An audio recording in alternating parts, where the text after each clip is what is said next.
नमस्कार दोस्तों, star IQ में आप सभी का बहुत बहुत स्वागत है। आज है 29 सितंबर और 29 सितंबर 2020 के हरियाणा करंट अफेयर। इस पर्टिकुलर वीडियो में प्यारे बच्चों हम लोग पढ़ेंगे। आप सभी को राधे राधे। अगर आपने अभी तक स्टार आईक्यू यूट्यूब चैनल को सब्सक्राइब नहीं किया है तो चैनल को जल्दी से सब्सक्राइब कर लीजिएगा। स्टार आईक्यू पीडीएफ के नाम से टेलीग्राम चैनल है, आप प्लीज इसे ज्वाइन कर लीजिएगा। यहां पे मेरे द्वारा पढ़ाए गए सभी लेक्चर्स का पीडीएफ फाइल अवेलेबल होगा। कल शाम को 7 बजे यानी कि 30 सितंबर को कल शाम को 7 बजे पूरे सितंबर महीने के करंट अफेयर हम पढ़ेंगे। लाइव होगी वो वीडियो, तो प्लीज आप उसे जो है जरूर ज्वाइन कीजिएगा। तो उसका लिंक ऑलरेडी पड़ा है वीडियो का, तो आप चैनल पे सर्च करके उसे लाइक करके और सेट रिमाइंडर ऑन कर लीजिएगा। बढ़ते हैं आगे, और कल मैंने आपसे जो सवाल पूछा था उसका सही जवाब क्या होगा वो भी जिक्र कर लेते हैं। परीक्षा प्रक्रिया को विद्यार्थी केंद्रित बनाने के लिए हरियाणा कितने विश्वविद्यालयों में पायलट प्रोजेक्ट शुरू करने जा रहा है? तो पायलट प्रोजेक्ट जो है वो 4 यूनिवर्सिटीज के अंदर शुरू हुआ है। मैंने आपको हाल फिलहाल में ये क्वेश्चन पढ़ाया था। इस प्रोजेक्ट का मतलब भी आपको मैंने बताया था कि जब चाहे जो बच्चा एग्जाम देना चाहता है दे सकता है, मतलब रीअपियर आ जाता है तो सेमेस्टर का इंतजार नहीं करना, अपनी तैयारी होने के बाद में एग्जाम दे सकता है वो अपना जब चाहे तभी। आगे बढ़ते हैं और आज का पहला क्वेश्चन पढ़ते हैं हम लोग। अब हरियाणा में होगी किस जिले के रियल एस्टेट विवादों की सुनवाई? सवाल हमसे पूछा है कि कौन सा ऐसा राज्य है उसके रियल एस्टेट के विवादों की जितने भी है, जमीन के विवादों की जितने भी आपके विवाद होते हैं, लड़ाई होते हैं, झगड़े होते हैं, दंगे होते हैं, और उनकी सुनवाई जो है अब हरियाणा के अंदर होगी। तो ये राज्य है आपका हिमाचल प्रदेश। ए ऑप्शन जो है इस क्वेश्चन का हमारा वो बिल्कुल ठीक रहेगा। हिमाचल प्रदेश के रियल एस्टेट संबंधी जितने भी विवाद है अब हरियाणा के ट्रिब्यूनल में ही हो सकेंगे उनका निपटारा। और Haryana real estate appellate tribunal Karnal को जो है इसके लिए रेगुलेटरी अथॉरिटी द्वारा जो है दिशा निर्देश के ऊपर काम हो चुका है, या यूं कहिएगा स्वीकृति भी मिल चुकी है। हाँ, इसके लिए होगा क्या, इसके लिए वार्षिक बजट की 10% राशि जो है वो हिमाचल प्रदेश के द्वारा दी जाएगी, हरियाणा के अंदर करनाल के अंदर ट्रिब्यूनल जो स्थित है ना उसको दी जाएगी। इतनी बात आपको याद रखनी है इस पर्टिकुलर क्वेश्चन से। और जिक्र आपका हिमाचल का हुआ है तो मैप में देखिएगा आप हिमाचल को। हिमाचल की 2 राजधानी है, एक तो है शिमला, एक है धर्मशाला। सर्दियों के दौरान राजधानी है धर्मशाला, गर्मियों के दौरान राजधानी है शिमला। और शिमला राजधानी हुई, यहाँ के मुख्यमंत्री का नाम है जयराम ठाकुर, राज्यपाल का नाम है बांद्रू दत्तात्रेय, और यहाँ की पॉपुलेशन है 68.6 लाख। इतनी बातें आपको याद रखनी है इस पर्टिकुलर क्वेश्चन से। और आगे बढ़ते हैं हम लोग। हाल ही में हार्ट डे पर हुए सर्वे के अनुसार पानीपत में हर साल 130 लोग दिल संबंधी बीमारियों से दम तोड़ रहे हैं और 35% युवा भी इससे ही पीड़ित है। वर्ल्ड हार्ट डे 2020 के लिए थीम क्या है? पहली तो बात आपको यह पता होनी चाहिए कि जो आपका वर्ल्ड हार्ट डे यानी कि विश्व हृदय दिवस कब मनाया जाता है। तो प्यारे बच्चों, विश्व हृदय दिवस हर साल मनाया जाता है, 29 सितंबर को मनाया जाता है। इस दिवस की मनाने की शुरुआत कब से हुई थी? साल 2000 से इस दिवस की मनाने की शुरुआत हुई थी। दिल की बीमारियां और दिल से संबंधित होने वाले रोग और कैसे सुरक्षित रखा जा सकता है, कैसे अपने खाने पीने में बदलाव किया जा सकता है, इन्हीं सभी चीजों को ही मद्देनजर रखते हुए ये वाला दिवस मनाया जाता है। सवाल हमसे ये पूछा है कि वर्ल्ड हार्ट डे 2020 के लिए थीम क्या है? तो इसका थीम प्यारे बच्चों ये है आपका use heart to cardiovascular disease. ठीक है, यानी कि जो दिल के संबंधित बीमारियां जो है ना उनको दिल से ही निजात पाने के लिए कोशिश की जाए।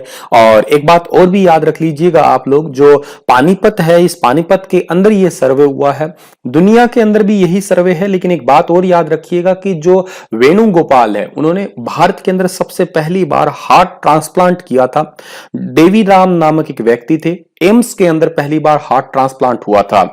मेरा आपसे सवाल है यहां पे कमेंट में बताइएगा कि वर्ल्ड हार्ट ट्रांसप्लांट डे कब मनाया जाता है, विश्व हृदय प्रत्यारोपण दिवस कब मनाया जाता है, ये भी आप बताइएगा कमेंट में लिख के। नए कृषि कानून से हरियाणा सरकार को फसल खरीद में कितने करोड़ का नुकसान हो सकता है? जैसा कि आप सभी को पता है कि नए कृषि कानून आ चुके हैं और नए कृषि कानून बन चुका है। पहले तो लोकसभा, फिर राज्यसभा और अब फाइनली राष्ट्रपति तक जो है इस पे मोहर लग चुकी है। तो नए कृषि कानून के तहत तकरीबन 730 करोड़ रुपए तक का जो है हरियाणा सरकार को नुकसान हो सकता है। ए ऑप्शन जो है इस क्वेश्चन का हमारा वो बिल्कुल ठीक है। आपको पता है कि खरीफ सीजन में फसलों का खरीद का काम स्टार्ट हो चुका है। 4 जिलों के अंदर धान की खरीद भी शुरू हो चुकी है और 1 अक्टूबर से यह खरीद जो है और भी रफ्तार पकड़ लेगी और तेजी से खरीद होएगी। वैसे समय से पहले ही इस बार खरीद स्टार्ट कर दी गई थी और नए कृषि कानून बन चुके हैं और लागू भी हो चुके हैं और ये उम्मीद भी है कि हरियाणा के बहुत सारे किसान जो है ना वो कृषि कानूनों का इस्तेमाल करते हुए अपना अनाज जो है वो मंडियों के बाहर प्राइवेट ट्रेडर्स को बेचने का काम करेंगे। और अगर ऐसा हुआ तो हरियाणा सरकार को इसका भारी नुकसान होने की आशंका ही समझिएगा आप लोग, क्योंकि इस नुकसान की पूरे टाइप से एक रिपोर्ट तैयार की गई है। क्योंकि अगर किसान बाहर अगर बेचते हैं तो मार्केट जो है आपके मार्केट के अंदर पैसा नहीं आएगा, मार्केट के अंदर फीस नहीं आएगी और तकरीबन 730 करोड़ रुपए इस सीजन के अंदर नुकसान होगा। और इससे क्या है, तकरीबन 360 करोड़ की मार्केट फीस आनी थी इस बार इस सीजन के अंदर, जो कि नहीं आएगी। ठीक है, वैसे सरकार ने पैंतरा तो लगाया तो था, मार्केट फीस आपको मैंने थोड़े दिन पहले पढ़ाई थी, कम कर दी थी, हाफ ही कर दी थी। ठीक है, लेकिन अभी तक के आंकड़ों के अकॉर्डिंग ये बात है आपकी। आगे बढ़ते हैं हम लोग, तो हरियाणा में पहली बार कौन चकबंदी करने का काम करेंगे? बहुत बहुत इंपॉर्टेंट क्वेश्चन है। हरियाणा के अंदर पहली बार चकबंदी करने का काम करेंगे नायब तहसीलदार। ए ऑप्शन जो है इस क्वेश्चन का हमारा वो बिल्कुल ठीक रहेगा। अब इसका मतलब क्या है, हरियाणा के इतिहास में पहली बार नायब तहसीलदार जो है वो गांव और खेत खेत जाकर जमीन की पैमाइश करेंगे। चकबंदी करना मतलब जमीन की पैमाइश करना। इससे पहले काम कौन करता था सर? इससे पहले काम पटवारी और कानूनगो ही गांव गांव जाकर किया करते थे, लेकिन अभी हाल ही में उप मुख्यमंत्री दुष्यंत चौटाला ने यह निर्णय लिया है कि जो नायब तहसीलदार हैं वही गांव जा जाके जो है चकबंदी करें या यूं कहिएगा पैमाइश वगैरह का काम करे। ठीक है, और इस काम को पूरा करने के लिए 57 नायब तहसीलदार जो है उनको एक एक गांव जो है वो सौंपा गया है। और हरियाणा के 64 गांवों के अंदर अब तक जो है वो चकबंदी नहीं हुई है। उन्हीं 64 गांवों के अंदर जो है तहसीलदारों को भेजा जाएगा, जिसमें से आपके मैं बता देता हूं, ये 1 अक्टूबर से काम स्टार्ट हो जाएगा।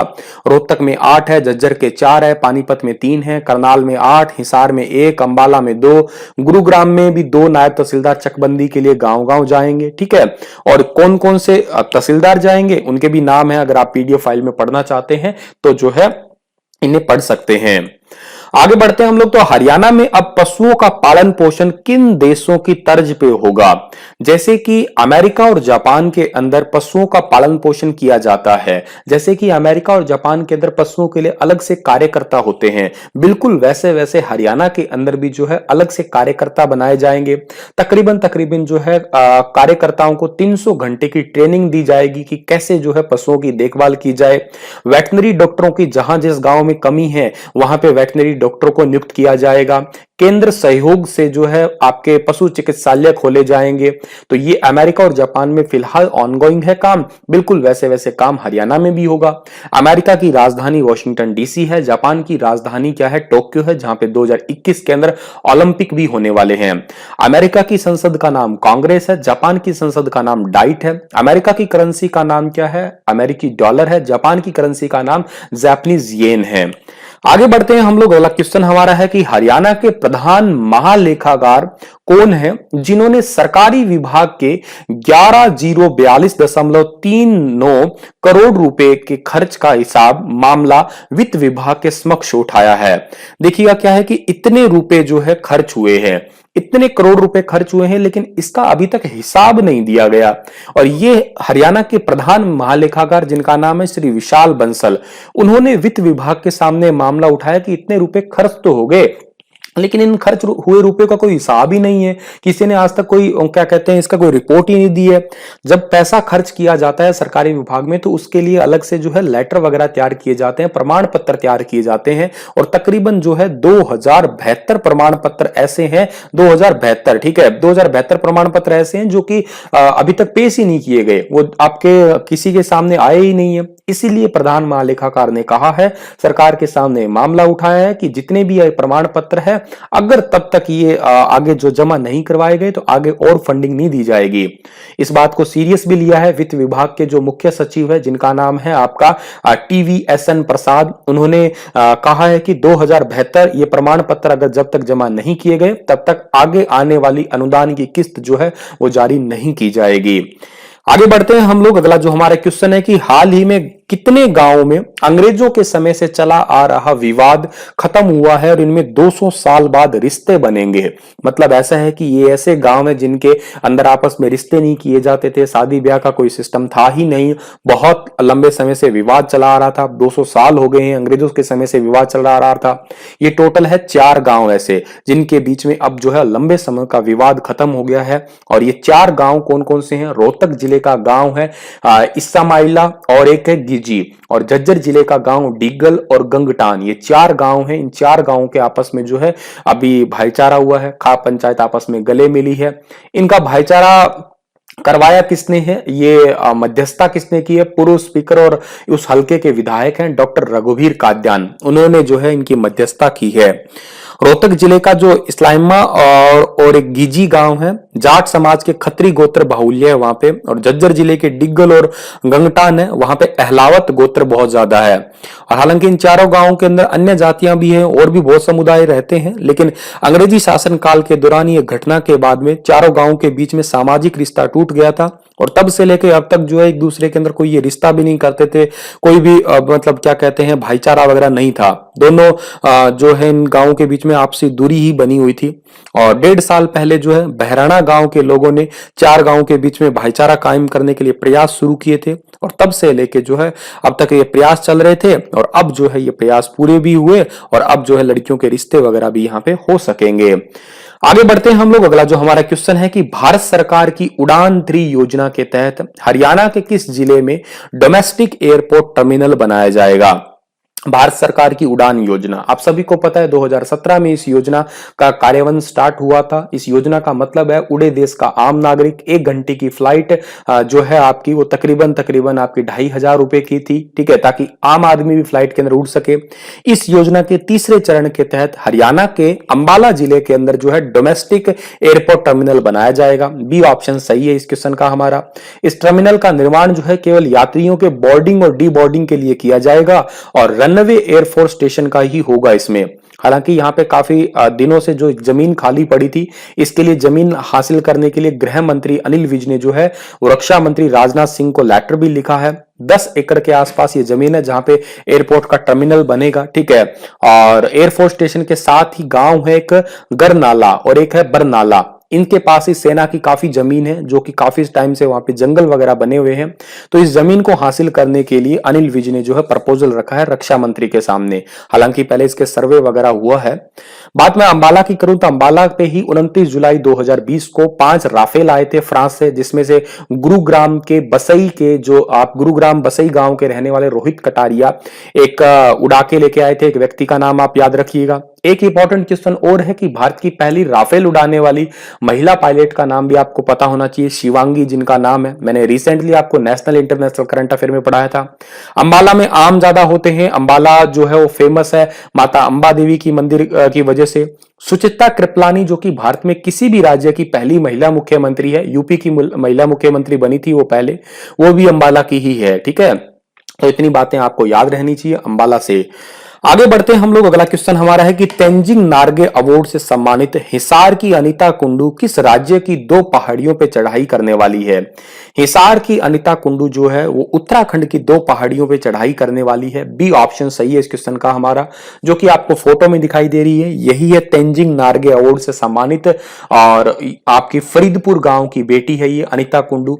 ये हिंदुस्तान के ही हमारे जो 2 ऐसी जगह है उत्तराखंड की 2 पहाड़ियां हैं, इनमें से एक है रद्दूगेरा, एक है गंगोत्री 3। इन दोनों पहाड़ियों पे जो है उत्तराखंड के अंदर है, इन पे चढ़ाई करने का मन है अभी हाल ही में अनीता कुंडू का। इस रुद्दूगेरा की ऊंचाई है 5800 मीटर और गंगोत्री 3 की ऊंचाई है 6700 मीटर। ये दोनों ही जो है टेक्निकल माउंटेन के रूप में जो है वो पुकारे जाते हैं आपके। और अनीता ने बताया कि ये अभियान जो है इनका तकरीबन 20 से 25 दिनों का होने वाला है। ये अनीता कुंडू को बहुत सारी यूनिवर्सिटी और संस्थाओं ने अपना ब्रांड एम्बेसडर ऑलरेडी बना रखा है। जैसे भारत सरकार ने अनीता कुंडू को Tenzing Norgay national adventure award, ये काफी बड़ा अवार्ड होता है आपका इस पर्वतारोही के अंदर। हरियाणा सरकार ने नारी शक्ति पुरस्कार इन्हें दिया, कल्पना चावला अवार्ड इन्हें दिया, सर्वोत्तम महिला पुलिस अवार्ड से भी अनीता कुंडू को सम्मानित किया जा चुका है। सैकड़ों संस्थाएं हैं, समूह हैं, संगठन हैं, इन्होंने जो अनीता कुंडू को सम्मानित कर चुके हैं। और बहुत सारी यूनिवर्सिटी संस्थाओं ने इन्होंने अपना ब्रांड एम्बेसडर भी बना रखा है। जैसे 2009 में इन्होंने जो है पर्वतारोहण के बेसिक और एडवांस के सभी कोर्स पूरे किए थे अनीता कुंडू ने। सतोपंथ और कोक स्टेट आदि हिंदुस्तान की बहुत सारी चोटियों को इन्होंने फतेह किया। 18 मई 2013 को नेपाल के रास्ते से माउंट एवरेस्ट इन्होंने फतेह किया। 2015 में चीन के रास्ते से माउंट एवरेस्ट फतेह करने का प्रयास किया, लेकिन 22,500 फीट पे पहुंचने पर भूकंप ने इनके कदमों को रोक लिया। उस हादसे में इनके कई सारे यात्री जो थे, पर्वतारोही यात्री थे, उनका देहांत भी हो गया है और वो अभियान जो है वो कैंसिल भी हो गया था उस टाइम पे। 2017 में फिर से इन्होंने चीन के रास्ते से माउंट एवरेस्ट की चढ़ाई की और 60 दिनों के कड़े संघर्ष के बाद में 21 मई 2017 को एवरेस्ट को फतेह किया। नेपाल और चीन दोनों के रास्तों से माउंट एवरेस्ट को फतेह करने वाली हिंदुस्तान की इकलौती बेटी बनने का सौभाग्य भी इनको प्राप्त हुआ। अच्छा, फिर क्या हुआ कि 2018 में पूरी दुनिया के 7 महाद्वीपों की चढ़ाई शुरू की इन्होंने, और इसमें एशिया की माउंट एवरेस्ट है, अफ्रीका की किलिमंजारो है, यूरोप की एलबुर्स है, अंटार्कटिका की विंसन है, दक्षिण अमेरिका की अंकांगुआ है, ऑस्ट्रेलिया की कार्स्टेंस है, पिरामिड है। इन सभी शिखर की जो है इन्होंने चढ़ाई की। उत्तरी अमेरिका की देनाली के शिखर में 100 मीटर दूर ही बर्फीले तूफान का सामना करना पड़ा इन्हें, ठीक है, तो अच्छे से वो चढ़ाई बीच में रुकी गई मानो। 27 सितंबर 2019 को क्या हुआ, इन्होंने एक माउंट मनासुलू है उसको फतेह किया।